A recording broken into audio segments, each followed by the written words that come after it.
नमस्कार मित्रांनो, आज आपण विठुरायाची पंढरी पाहणार आहोत। पंढरपूर हे श्री विठ्ठल व श्री रुक्मिणी यांचे पवित्र स्थान आहे। पंढरपूर भारताची दक्षिण काशी व महाराष्ट्राचे कुलदैवत म्हणून पण प्रसिद्ध आहे। श्री विठ्ठलाच्या प्राचीन मंदिराचा इसवी सन 1195 मध्ये जीर्णोद्धार करण्यात आला। शहरात इतर हिंदू देवतांची मंदिरे व अनेक संतांचे मठ व धर्मशाळा आहेत। पंढरपूर शहर चंद्रभागा नदीच्या काठावर वसले आहे। आषाढी व कार्तिकी एकादशी व्यतिरिक्त पंढरपुरात 12 महिने नेहमीच महाराष्ट्रातील व लगतच्या राज्यातून असंख्य संख्येने भाविक विठुरायाच्या दर्शनासाठी गर्दी करतात। विठ्ठल मंदिरात काकड आरती, महापूजा, महानैवेद्य, पोशाख, धूपा आरती, वाद्यपूजा, शेजारती इत्यादी विविध नित्योपचार केले जातात। मुख्य मंदिरात नामदेव पायरी दरवाजातून प्रवेश करून पश्चिम दरवाजातून मंदिरातून बाहेर पडताना खालील देव देवतांचे दर्शन होते। पावसाळा सुरू झाल्यानंतर आषाढ महिन्यात आषाढी एकादशीचा उत्सव असतो। सर्व शेतकरी शेतीतील पावसाळ्यापूर्वीची मशागत व पेरणीचे काम संपवून आषाढी वारीमध्ये सामील होतात। महाराष्ट्रातील विविध ठिकाणाहून संतांच्या पालख्या पंढरपूरकडे प्रस्थान करतात। संतांच्या पालख्या पायी प्रवास करून आषाढी एकादशीला पंढरपुरात पोहोचतात व श्री विठ्ठल रुक्मिणीचे दर्शन घेऊन माघारी फिरतात। मित्रांनो, विठुरायाच्या मंदिराकडून चंद्रभागेकडे जेव्हा आपण चालत येतो तेव्हा आपल्याला वाटेत शिंदेवाडा व होळकरवाडा दृष्टीस पडतो। शिंदेवाड्यात आपल्याला द्वारकाधीशाचे दर्शन घडते व होळकरवाड्यात प्रभू रामचंद्राची मूर्ती स्थापित आहे। चंद्रभागेच्या काठी असणारे हे दोन्ही वाडे मराठा साम्राज्याच्या उत्तर पेशवाई काळातील इंदोरचे होळकर व ग्वाल्हेरचे शिंदे या संस्थानातील उत्तराधिकाऱ्यांनी बांधले आहेत। शिंदेवाडा आतून सुंदरपणे बांधण्यात आला आहे। आज श्रीकृष्ण, राधा आणि रुक्मिणी या देवतांचे विग्रह स्थापित आहेत। हे वाडे बांधण्याचा उद्देश म्हणजे आषाढ महिन्यात येणाऱ्या लाखो वारकरी भक्तांसाठी एक आसरा निर्माण करणे व त्या काळी जे भक्तगण द्वारकेला किंवा अयोध्येला जाऊ शकत नाही त्यांना द्वारकाधीशाचे व प्रभू रामचंद्राचे दर्शन या वाड्यातील मंदिरात व्हावे या उद्देशाने हे वाडे व मंदिर बांधण्यात आले। महाराष्ट्राबरोबरच गुजरात, कर्नाटक, राजस्थान, तामिळनाडू व आंध्र प्रदेश या राज्यातून अनेक वारकरी मोठ्या संख्येने वारीमध्ये सामील होतात। आळंदीहून संत ज्ञानेश्वर महाराज व देहू येथून संत तुकाराम महाराजांच्या पालखीसोबत जवळपास 2 लाख वारकरी विविध दिंड्यातून पंढरपूरकडे पायी प्रस्थान करतात।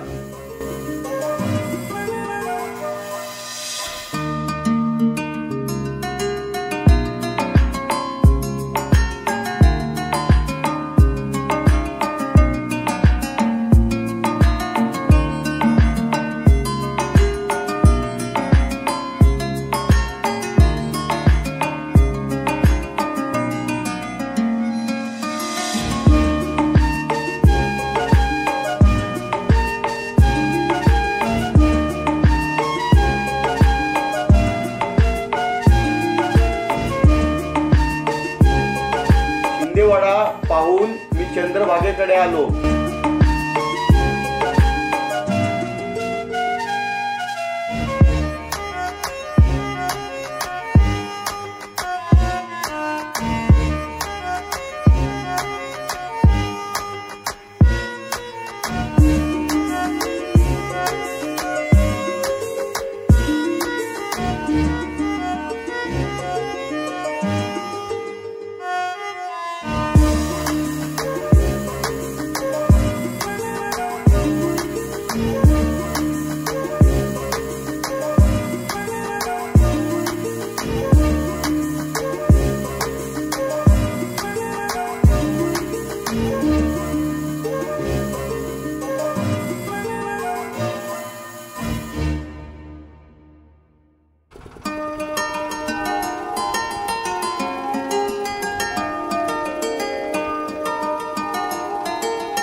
50 रुपये देऊन आपण नावेत बसू शकतो।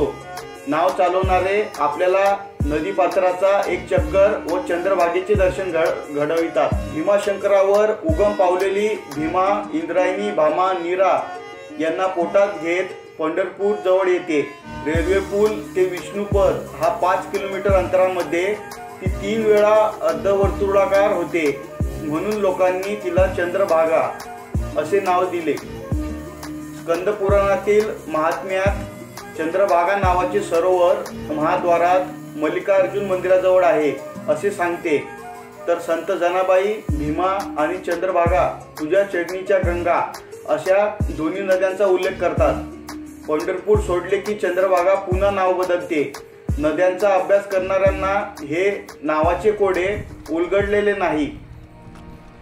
इसवी सन 1850 सालच्या सुमारास चौफाळा भागात मुरलीधराचे मंदिर बांधताना पाया खणताना फार मोठा वाळूचा पट्टा तेथे सापडला होता।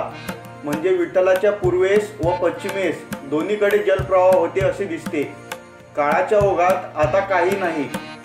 पंढरपूरच्या पंचक्रोशीतील जवळील नद्या म्हणजे दुर्गादेवी जवळची धारणी, भुवनेश्वर जवळची पुष्पावती, शिशुमाला, भीमासंगम, उत्तरेकडे पंचगंगा क्षेत्रांमध्ये तुंगा, सती, सुना, भृंगारी आणि पंचगंगा यांचा भीमेशी संगम होतो। त्यामुळे संत मंडळी अभंगातून बऱ्याच वेळा भीमा भिवराकाठी देव असल्याचा उल्लेख करतात।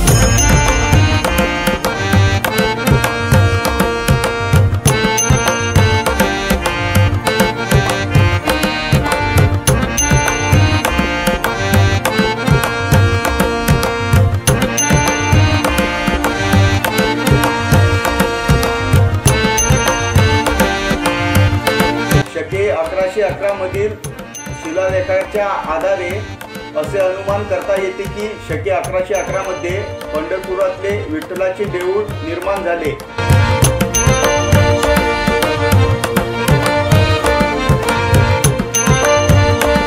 तर मित्रांनो, इकडच्या साईडला हा चंद्रभागा नदीच्या साठी येण्यासाठी हा एक घाट आहे। तिथंच वरच्या साईडला एक शिंदे सरदाराचा एक मोठा वाडा आहे आणि हे चंद्रभागा काठी असणारे छोटे छोटे मंदिरं आहेत। आणि ही जी नाव दिसते तुम्हाला, ही नाव आपल्याला 50 रुपयात या नदीचा ते जे इस्कॉनचं मंदिर आहे त्या काठचं तिथपर्यंत घेऊन जाते। आणि हे भक्त पुंडलिकाचं मंदिर आहे, इथे जाऊन सुद्धा तुम्ही दर्शन घेऊ शकता। आणि हे जे छोटीशी तुम्हाला एक बांधकाम दिसतंय, या बांधकामाच्या आत जाऊन नक्कीच तुम्ही एक सुंदर अशी शिवलिंग आहे, त्या शिवलिंगाचं सुद्धा दर्शन करा। नमस्कार मित्रांनो, स्वागत आहे तुमचं एका नवीन व्हिडिओमध्ये। तर माझं नाव आहे निलेश आणि तुम्ही पाहताय ट्रॅव्हलर निलेश यूट्यूब चॅनल। तर सध्या आपण चंद्रभागेच्या काठी पंढरपुरात आहोत आणि हे भक्त पुंडलिकाचं मंदिर आहे आणि माझ्या मागे ही सुंदर अशी तुम्हाला चंद्रभागा नदी दिसत असेल। तर पुण्यापासून कुर्डुवाडीपर्यंत मेमू म्हणजेच पॅसेंजर ट्रेन घेऊन आम्ही इथं कुर्डुवाडीला पोचलो। कुर्डुवाडीनंतर पंढरपूर, कुर्डुवाडी ते पंढरपूर आम्ही एस टी बसच्या साहाय्याने कुर्डुवाडी ते पंढरपूर आलो। आणि पंढरपुराला आल्यानंतर गजानन महाराजचं जे संस्थान आहे तिथं 300 रुपयात माझी आई आणि आम्ही असे दोघं एक रूम करून राहिलो आहे।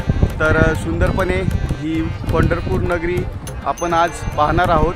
तर या चंद्रभागे नदीच्या इथं तुम्हाला बोटीचा सुद्धा मी तुम्हाला आनंद घडवेल। या पंढरपूर नगरीत ज्ञानोबारायांचं आणि तुकाराम महाराजांची जी पालखी असती तो पालखी सोहळा सुरू होणार आहे। 20 तारखेला ती पालखी पुण्यात येणार आहे आणि तिथून त्यांचा प्रवास तो पायी दिंडी इथं येणार आहे आणि त्या काळात हा संपूर्ण इंद्रायणी काठचा हा परिसर संपूर्ण खचाखच भरलेला राहील। तर लवकरच ही पालखीसुद्धा या पंढरपुरात आता दाखल होणार आहे।